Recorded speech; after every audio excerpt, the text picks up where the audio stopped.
Hi everyone, welcome back to my channel. I hope everybody is doing well. This is MA Psychology IGNOU Block 1 Unit 2. Cognitive Psychology is the subject और unit का नाम है information processing and learning and memory.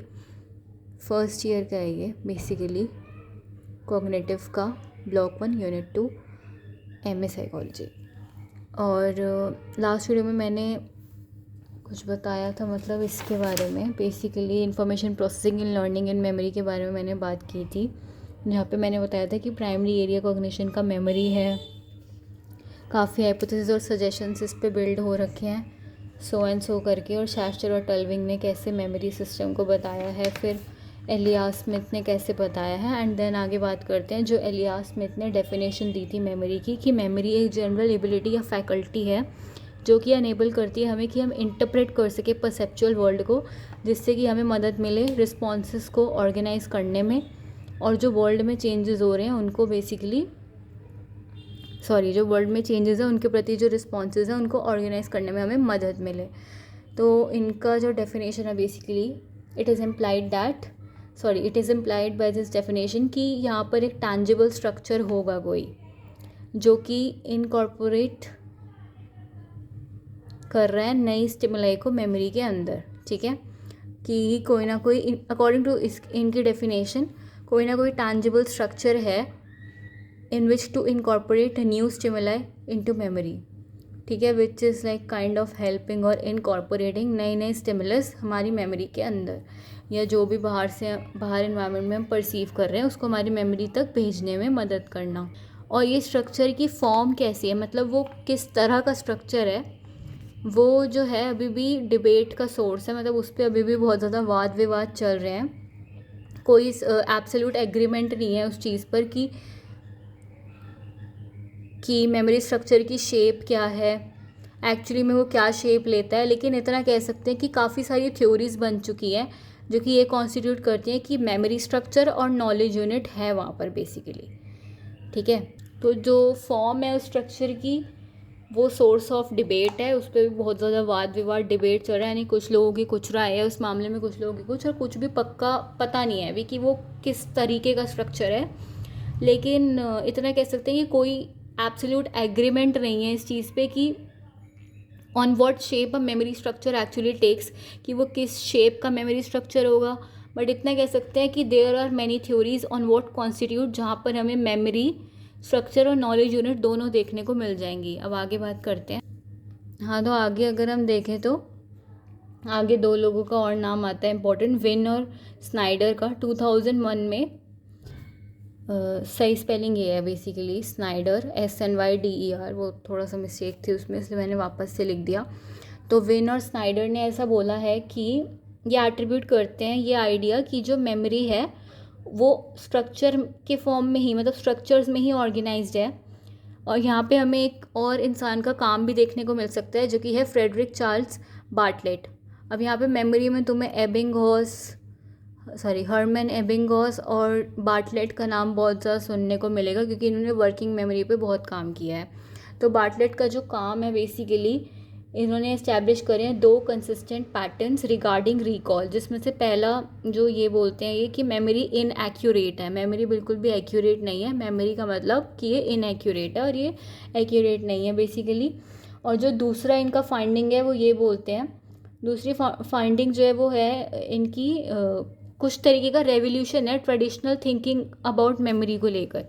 यानी कि जो पहले की सोच है हमारी रिगार्डिंग और about the memory, ABTs about, ठीक है, जो पहले की हमारी थिंकिंग है रिगार्डिंग और अबाउट द मेमोरी, उसमें कुछ ना कुछ रेवोल्यूशन या चेंजेस हैं. वो है इनकी दूसरी फाइंडिंग. और पहली फाइंडिंग क्या है कि मेमोरी ही इनएक्यूरेट है. तो बेसिकली बार्टलेट ये सजेस्ट करते हैं कि जो इनएक्यूरेसी है मेमोरी की वो सिस्टमैटिक है.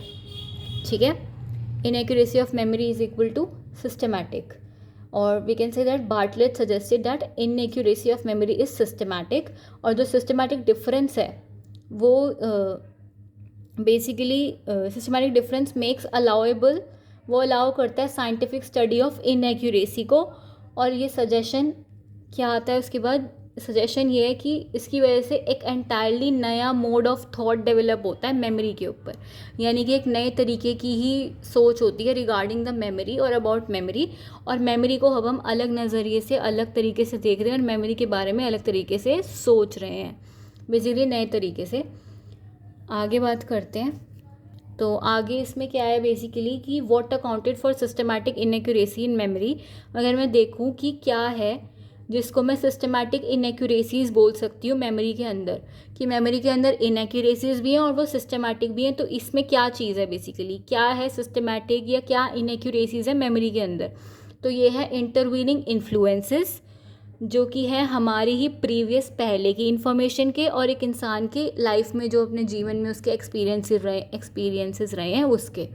तो बेसिकली जो हमारी पुरानी इन्फॉर्मेशंस या पुरानी कोई मेमोरी है already stored in our brains, वो और जो हमारे एक्सपीरियंसेस हैं हमारी ज़िंदगी में एज अ पर्सन, वो दोनों मिलके क्या देते हैं इसको एक मतलब इन दोनों को मिला के हम बोल सकते हैं क्या कि जो हमारी मेमोरी है वो इनएक्यूरेट है और वो सिस्टमैटिक भी है साथ के साथ। अब ये डेमोन्स्ट्रेट करता है कि नॉलेज यूनिट्स जो है वो सिंपली जाके स्टोर नहीं हो जाते हैं हमारे दिमाग में और फिर वो साइड में पड़े नहीं रहते, लेकिन वो रिटेन किए जाते हैं, मैनिपुलेट होते हैं, चेंज होते हैं जैसे जैसे नई नई नॉलेज हमारे दिमाग में एक्यूमुलेट या एक्वायर होती रहती है। एक्यूमुलेट मतलब इकट्ठा होना, एक्वायर मतलब नई नॉलेज का गेन होना बेसिकली। जब हम नई नॉलेज के कांटेक्ट में आते हैं उस केस में बात हो रही है। यानी कि अगर मैं नॉलेज यूनिट्स की बात करूं तो इस चीज़ से ये पता लगता है कि नॉलेज यूनिट सिर्फ दिमाग में ऐसे ही पड़े नहीं रहते हैं स्टोर होके कोने में, बल्कि वो रिटेन किए जाते हैं, यानी कि उनका यूज़ किया जाता है जब उनकी ज़रूरत पड़े। उनमें चेंजेस हम लोग खुद ही करते हैं, ठीक है। कुछ नई चीज़ डेवलप हो या हम उसके जैसा ही उसी नॉलेज यूनिट के जैसा कुछ नया देखें या कुछ नया पाया जाए हमारे आमने सामने, तो या कोई नया स्टिमुलस आए पहले वाले स्टिमुलस के जैसा, तो उसको मैनिपुलेट, ऑल्टर या चेंज कर सकते हैं अपने हिसाब से जैसे जैसे नई नॉलेज एक्वायर की जा रही है। देन अगला नया टॉपिक आता है इसी के बाद, cognitive information processing model, CIP भी बोलते हैं इसको, ये लर्निंग का मॉडल है। इसमें अगर हम देखें तो इन्फॉर्मेशन थ्योरिस्ट अप्रोच है ये बेसिकली। यहाँ पे लर्निंग को प्राइमरीली मेमोरी की स्टडी से देखा गया है, और यहाँ पे कॉग्निटिव इंफॉर्मेशन प्रोसेसिंग मॉडल यानी कि CIP जो है और जो मॉडल है लर्निंग का वो ये प्रेजेंट करता है कि, आगे देखते हैं। हाँ, तो जो कॉग्निटिव इंफॉर्मेशन प्रोसेसिंग मॉडल है लर्निंग का वो ये प्रेजेंट करता है कि ये एक वेल एस्टैब्लिश्ड पैराडिम है कॉग्निटिव बिहेवियरल साइकोलॉजी का, और ये मॉडल आर्टिकुलेट करता है कि लिमिटेड कैपेसिटी है हमारी वर्किंग मेमोरी की, ठीक है। वर्किंग मेमोरी के ऊपर ना बहुत सारे काम डाले होते हैं हमने। अगर यू वांट टू नो कि वर्किंग मेमोरी क्या होती है तो मेरी पुरानी वीडियोस में मैंने समझाया है। वर्किंग मेमोरी के अपने खुद के 3 कंपोनेंट्स होते हैं। वर्किंग मेमोरी क्या होती है वो पूरा मैंने समझा रखा है।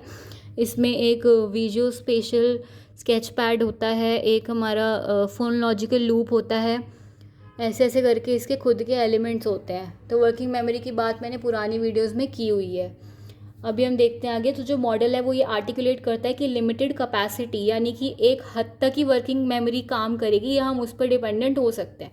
लिमिटेड कैपेसिटी है वर्किंग मेमोरी की, और वर्किंग मेमोरी को हमने टास्क दिए होते हैं बहुत सारे, तो उसके ऊपर काफ़ी ज़्यादा बर्डन, काफ़ी बोझ है कि क्योंकि क्या वर्किंग मेमोरी प्रोसेस करती है उस इन्फॉर्मेशन को जो हमारे पास बाहर से आ रही है, एनवायरनमेंट से जो हमें इन्फॉर्मेशन मिल रही है या कोई भी नया स्टिमुलस आ रहा है, तो उसको प्रोसेस कौन करेगा? वर्किंग मेमोरी करेगी। तो पहला काम हो गया प्रोसेसिंग इनकमिंग इन्फॉर्मेशन। दूसरा उस इन्फॉर्मेशन को ट्रांसफ़र करती है ये लॉन्ग टर्म मेमोरी तक, ये भी इसी का काम हो गया।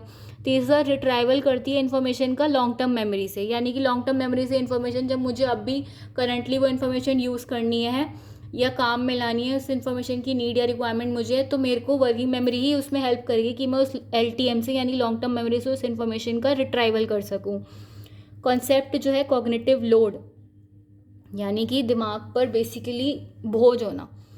तो जो अमाउंट ऑफ वर्क, जिस हद तक हमने काम डाल रखा है ना वर्किंग मेमोरी पर एक टास्क को लर्न करने के लिए, उसी को कॉग्निटिव लोड बोला गया है। और ये बेस्ड करता है हमारी ही ऑब्जर्वेशंस पर और फंक्शंस पर, यानी कि हमारी वर्किंग मेमोरी कैसे फंक्शन या कैसे काम कर रही है ये चीज़ उसी के ऊपर बेस करती है। आगे देखते हैं। आई होप ये क्लियरली दिख रहा होगा जो भी मैंने नोट्स बनाए हुए हैं। आगे अगर हम बात करें तो आगे क्या है कि इंफॉर्मेशन प्रोसेसिंग जो हो रही है मेमोरी के अंदर, उसको हम कंप्यूटर मॉडल की तरह समझ सकते हैं। कंप्यूटर मॉडल पर्सपेक्टिव की तरह समझ सकते हैं कि हमारा, जैसे कि कंप्यूटर की तरह, like the computer, human mind जो है इंफॉर्मेशन लेता है, फिर परफॉर्म करता है ऑपरेशंस उसके ऊपर, और इस इंफॉर्मेशन की फॉर्म को चेंज करता है, उसके कंटेंट को चेंज कर देता है बेसिकली। ऐसे हम समझ सकते हैं, ठीक है, कि ह्यूमन माइंड ने इन्फॉर्मेशन ले ली पहले इन्वायरमेंट से, फिर उसके ऊपर ऑपरेशंस परफॉर्म करे अपने हिसाब से, फिर उस इन्फॉर्मेशन की फॉर्म और कंटेंट चेंज हो गया। मतलब हमारे दिमाग ने उस बाहर से ली हुई इन्फॉर्मेशन को अपने हिसाब से ही समझा ना। अब हर इंसान तो अलग तरीके से इंटरप्रेट और परसीव करेगा सेम इन्फॉर्मेशन को। फिर वो इन्फॉर्मेशन स्टोर हो गई हमारे दिमाग में, अगर वो हमारे लिए रेलेवेंट या इंपॉर्टेंट है तो। फिर वो रिट्रीव हुई, जब मतलब ज़रूरत पड़ी तो उसका इस्तेमाल किया गया, ठीक है। फिर उस इंफॉर्मेशन के प्रति हमने खुद रिस्पॉन्सेज जनरेट करे एज अ ह्यूमन। तो प्रोसेसिंग के अंदर क्या आता है? एनकोडिंग, स्टोरेज और रिट्राइवल, जो कि मेमोरी के मेन 3 जो है स्टेप होते हैं। हमने मेमोरी में जब, अगर हमने मेमोरी चैप्टर पढ़ा है क्लास 11th एंड 12th में, तो हमने इसके बारे में पढ़ा होगा। इफ़ यू वांट, मैं ये बहुत ज़्यादा अच्छे से डिटेल में समझाऊँ with every model and everything, जहाँ पे एटकिंसन और शिफ्रिन की भी बात की गई है, और हरमैन एबिंगहॉस जिनका मैंने अभी नाम लिया, और बार्टलेट, इन सब की बात की गई है, तो मैं वो भी समझा दूँगी। You can simply suggest. तो प्रोसेसिंग में आता है पहला एनकोडिंग, यानी कि गैदर करना, इकट्ठा करना और रिप्रेजेंट करना इन्फॉर्मेशन को एक सही तरीके से। फिर दूसरा आता है स्टोरेज, होल्ड करके रखना इन्फॉर्मेशन को, दिमाग में स्टोर करके रखना। तीसरा आता है retrieval, getting the information when needed, जब ज़रूरत है तब वो इस इन्फॉर्मेशन में याद कर पा रही हूँ, उसको करंट सिचुएशन में यूज़ कर पा रही हूँ, क्योंकि उस इन्फॉर्मेशन का यूज़ है अभी और वो अभी इस्तेमाल होनी चाहिए, तो आई कैन रिट्रीव दैट, ठीक है। और ये एंटायर सिस्टम जो है, ये गाइड किसके द्वारा होता है? कंट्रोल प्रोसेसेस के द्वारा। ये भी कंट्रोल प्रोसेस भी एक अलग टॉपिक है। लाइक तरीके होते हैं उस इन्फॉर्मेशन को याद करके रखने के, उसका इस्तेमाल कैसे करना है वो करने के, जैसे चंकिंग होता है, मेंटेनेंस रिहर्सल होता है, इलेबोरेटिव रिहर्सल होता है। मेमोरी चैप्टर में हम ये सब पढ़ चुके हैं। इफ़ यू वांट कि मैं वो सब एक्सप्लेन करूँ, टेक्निक, स्ट्रैटेजी, तरीका and all, I can make a video on that topic as well, memory पे अलग से, कि मेमोरी के टाइप्स क्या होते हैं एंड ऑल, ठीक है। और ये एंटायर सिस्टम गाइड होता है कंट्रोल प्रोसेसेस के द्वारा, जो कि डिटर्मिन करते हैं कि कब और कैसे ये इन्फॉर्मेशन फ्लो करेगी हमारे सिस्टम के थ्रू, ठीक है। आगे देखते हैं। तो आगे हमारा बहुत कम सा ही रह गया है वैसे तो। आगे यही है कि कुछ थ्योरीज ये सजेस्ट करते हैं कि जो ऑपरेशन है हमारे ब्रेन का, वो बिल्कुल रिजेंबल, यानी कि बिल्कुल सिमिलर है लार्ज नंबर ऑफ कंप्यूटर्स जो कि साथ में काम कर रहे हैं एक ही टाइम पे, पैरेलली, यानी कि आमने सामने। तो हमारा दिमाग कुछ ऐसे काम करता है, हम ऐसे समझ सकते हैं। तो अभी के लिए इतना ही। आई होप समझ में आ गया। अगर कुछ भी समझ में नहीं आए तो मुझसे बेझिझक पूछने का कष्ट उठाएं। इफ़ यू वांट मैं यही चीज़ दोबारा समझाऊँ या अभी तक जितना पढ़ा है रिवाइज़ करवाऊँ शॉर्ट में, तो वो भी हो जाएगा। एंड वैसे अब अलग अलग चीज़ों के ना क्वेश्चन पेपर्स आने वाले हैं बहुत जल्दी। तो थैंक यू सो मच अपना कीमती टाइम निकाल कर कीमती वीडियो देखने के लिए। एंड कीप सपोर्टिंग जिज्ञासा जग्गू फॉर मोर वीडियोज़।